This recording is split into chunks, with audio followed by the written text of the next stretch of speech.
Please subscribe the channel and press bell icon for notification. Hi and welcome to Awaaz overdrive. मैं हूं दीपाली राणा और आज overdrive में हम आपको दिखाएंगे प्रीमियम हैचबैक सेगमेंट में बेस्ट कौन।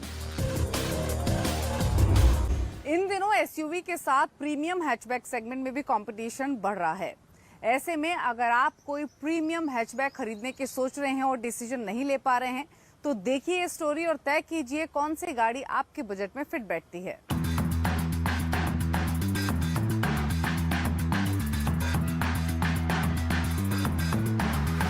प्रीमियम हैचबैक सेगमेंट में नई i20 ने एक नया बेंचमार्क सेट कर दिया। ऐसे में इस सेगमेंट के खरीदारों के लिए कंफ्यूजन की स्थिति हो गई है कि कौन सी गाड़ी लें। नई i20 खरीदें, बलेनो लें, टाटा की ऑल्ट्रोज या फिर होंडा की जैज।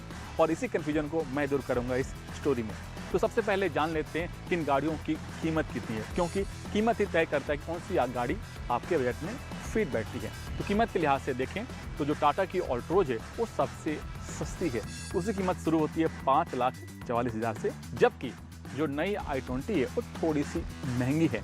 लेकिन महंगी होने के पीछे वजह है कि उसमें कई सारे नए फीचर्स दिए गए हैं और नई टेक्नोलॉजी का इस्तेमाल किया गया है।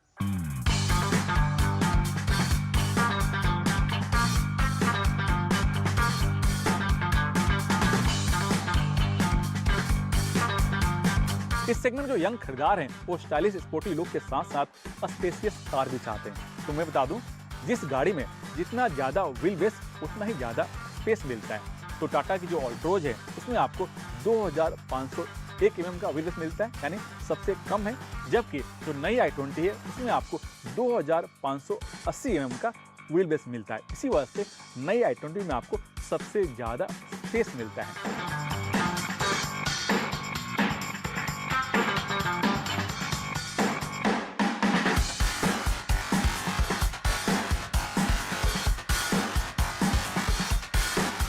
इंजन और पावर की बात करें तो यहाँ पर भी कंफ्यूजन की स्थिति है और इसी कंफ्यूजन को मैं आपको एक एक करके दूर कर देता हूँ। तो जो नई i20 है उसमें आपको 3 इंजन के Please subscribe the channel and press bell icon for notification. Option मिलते हैं। 1.2 लीटर जिसका पावर आउटपुट है 83 bhp और 88 bhp ऑटोमेटिक गियर के साथ। दूसरा है 1 लीटर टर्बो इंजन जिसका पावर आउटपुट है 120 bhp। तीसरा है 1.5 लीटर डीजल इंजन जिसका पावर आउटपुट है 100 bhp।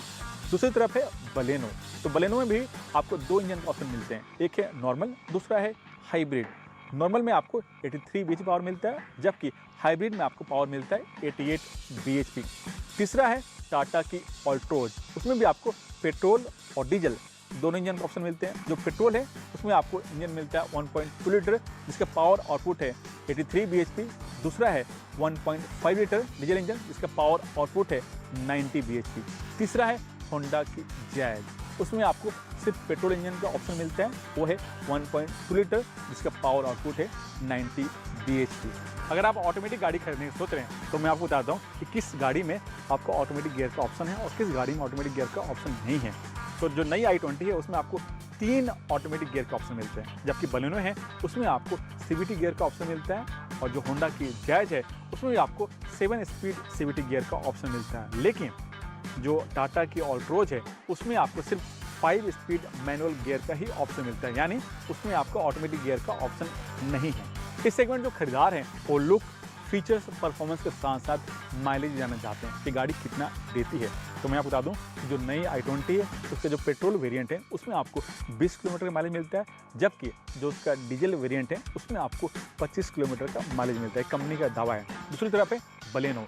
जो बलेनो में आपको 21 किलोमीटर का माइलेज मिलता है और जो टाटा की ऑल्ट्रोज है जो उसका पेट्रोल वेरिएंट है उसमें आपको 19 किलोमीटर, जबकि जो उसका डीजल वेरिएंट है यानी 1.5 लीटर उसमें आपको मिलता है 25 किलोमीटर का माइलेज।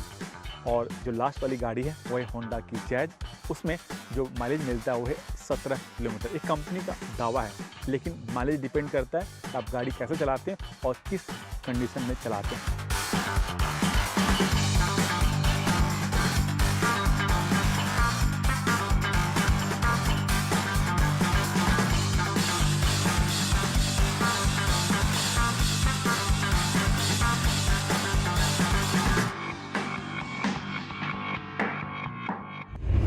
अब आपको तय करना है कि इसमें से कौन सा ऑप्शन आपके बजट में फिट बैठता है। Please subscribe the channel and press bell icon for notification.